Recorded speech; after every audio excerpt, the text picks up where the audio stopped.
Okay, Jim, go ahead. Yes, sir. This may be an uncomfortable question, but what would the models have looked like that Dr. Birx and Dr. Fauci showed us if we had started these social distancing guidelines sooner, in February or January, when China, South Korea were doing those sorts of things? Well, I'm going to let them answer that. In terms of what information we're getting from them, but if we had started these practices sooner, could these models be different right now? I'm going to let them answer the question, but remember this, and again, I say it, and everybody says it. You know who says it better than anybody is Dr. Fauci. I had a decision to make. Maybe it was my biggest decision. China was heavily infected, and thousands of people were coming from China to the United States. And against the wishes, not even wishes, but they disagreed with the decision, I made a decision to stop China from coming in. Took a lot of heat, even from China. They weren't exactly happy. I just made a trade deal, a big one, $250 billion trade deal, and I'm shortly thereafter saying you can't come into our country. That was a big decision. Is there any fairness to the criticism that you may have lulled Americans into a false sense of security when you were saying things like it's going to go away? Well, it is. And that sort of thing. But Jim, it's going away. But when you were saying it's going to go away, hopefully at the end of the month, and if not, it hopefully will be soon after that. But hasn't your thinking on this evolved? Jim, it is going away. Hasn't your thinking on this evolved? You're taking it more seriously now. I think from the beginning, my attitude was that we have to give this country. I know how bad it was. All you have to do is look at what was going on in China. It was devastation. And well, yeah, look at the numbers from China, those initial numbers coming out from China. But, you know, I read an article today which was very interesting. They say, we wish President Trump would give more bad news. Give bad news. I'm not about bad news. I want to give people hope. I want to give people a feeling that we all have a chance. I mean, when you saw the numbers, and when John and all of you saw those numbers, and you're saying 120,000 people, you mean that's good? 100,000 dead people within a short period of time.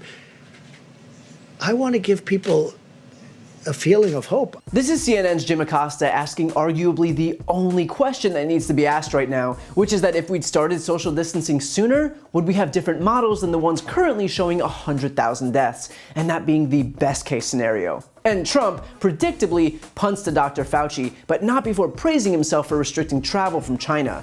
But here's the thing. A, he didn't restrict travel from China. The policy simply prohibited non-US citizens who had traveled to China within the last 2 weeks from entering the US. But in the month prior to the January 31st effective date, 300,000 people traveled to the US from China. So the horse was already out of the barn, so to speak. And beyond that, the ban only applied to non-US citizens, meaning that Americans were free to travel back and forth. And despite Trump's fear-mongering, it's not just the Chinese. Americans could get it and transfer it too. So this wasn't some magical cure-all as much as it was a half-baked stopgap. B, the ban clearly didn't work. You don't get to take a victory lap for employing a strategy that you hoped would stop the spread of the virus when we now have more cases of that virus than any other country in the world. That's not how victory laps work. He's saying this as if the strategy was successful, but in fact, the steps we took to contain the spread were objectively the least effective steps on the face of the earth. And C, none of that was even the question. The question wasn't about travel restrictions from China, it was about social distancing, which is an entirely different measure altogether. And the reason that Trump is so quick to deflect to some other topic is because of course the models would be different if we'd begun practicing social distancing earlier. Because while other countries like South Korea immediately imposed what seemed like extreme measures that would ultimately prove vital in flattening their curve, Trump spent precious days and weeks downplaying the virus. He pretended it wasn't real, he claimed that the panic from the left was just another hoax to take him down, likening it to impeachment or the Russia investigation.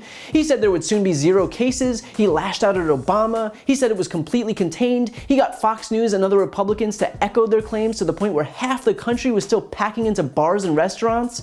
And so instead of actually taking measures in response to the actual data, Trump wasted that time trying not to spook the markets because maintaining his economy was more important than responding to the outbreak. And so now we're in a situation where it's too little too late in that our best models still show over 100,000 people dying. And that is the direct result of the piss-poor leadership of one man who failed to direct an entire nation because he was more concerned with pretending that it wasn't real to protect himself politically. Acosta follows up by confronting Trump with the fact that his action had lulled Americans into a false sense of security. And still Trump digs in his heels and reiterates the idea that it's gonna go away. And I mean, yeah, eventually it's gonna go away, but not before absolutely decimating the population. That answer is just ridiculous. That's like saying it's going to be December. Yeah, eventually, but it's going to be May, June, July, August, September, October, and November 1st. So is it really helpful to hear him give assurances about inevitabilities that'll occur at some arbitrary, unknown point in the future? But besides his disingenuous response, this is indicative of the problem, which is that Trump is more concerned with disseminating calming tidbits than he is the facts. He even says, quote, "I'm not about bad news, I want to give people hope."